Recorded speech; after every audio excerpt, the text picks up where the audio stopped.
ඔන්න අදත් වෙනද වගේම මගේ channel එකට ඔයාලව ගොඩක් ආදරයෙන් පිළිගන්නවා. මාව subscribe කරපු හැමෝටම ගොඩක්ම ස්තුතියි. අලුතෙන් මාත් එක්ක එකතු වෙන කෙනෙක් නම් මාව subscribe කරන්න. අපි අද ගෙදරදීම popcorn හදාගන්නේ කොහොමද බලමු. ගොඩක් ලේසියි මේ recipe එක. මම මෙතනදී පාවිච්චි කරනවා popcorn gram 100ක්.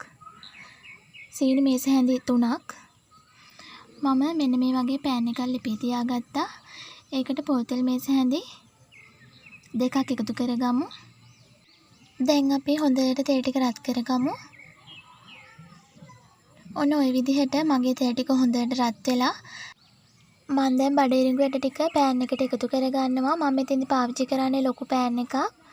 ඔයාලට මේ බඩේරිඟු ඇට තොග බඩු කඩවලින් ගන්න පුළුවන්. අපි ඇට ටික දාගෙන ටික වෙලාවක් කලවම් කරගමු. අපි popcorn හදද්දි පාවිච්චි කරන්න ඕනේ ඉඩ තියෙන භාජනයක්.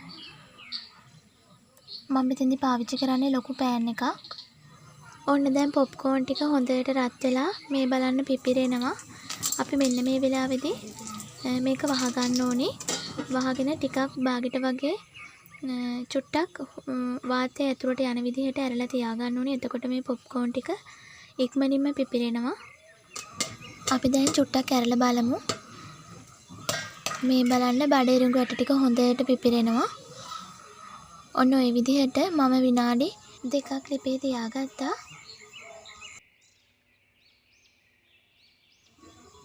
ඔන්න දැන් නම් මගේ popcorn ටික හැදිලා ඉවරයි. ඔයාලට popcorn හදද්දී බඩේරිඟු ඇට ටිකට එක්ස්ට්‍රා එකතු කරලා හදා ගන්නත් පුළුවන්. මම මෙතෙන්දි තෙල් එකතු කරලා තමයි හදාගත්තේ.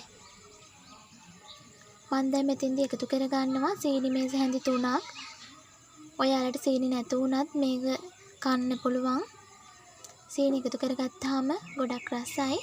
ලුණු රස අණු එකතු කරගන්න. ඔන්න ඉතින් අපි කඩෙන් ගෙනත් කනවට වඩා හොඳ සෞඛ්‍ය ආරක්ෂිතව අපිට ගෙදෙද්දිම popcorn හදා ගන්න පුළුවන්.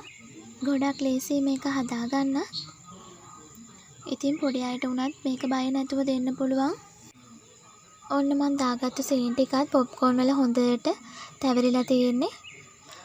අපි කාලා බලමු. ගොඩක් රසයි මේක. ඉතින් ඔයාලටත් විනාඩි 2ක් වැනි අඩු කාලයකින් මේ popcorn හදා ගන්න පුළුවන්. මගේ මේ වීඩියෝ එක හොඳයි නම් like එකක් දෙන්න, comment එකක් දෙන්න, යාළුවන්ටත් බලන්න share කරන්න. අපි නැවතත් රසබර වීඩියෝ එකකින් හමු වෙමු. ඔයාලට ගොඩක් ස්තුතියි.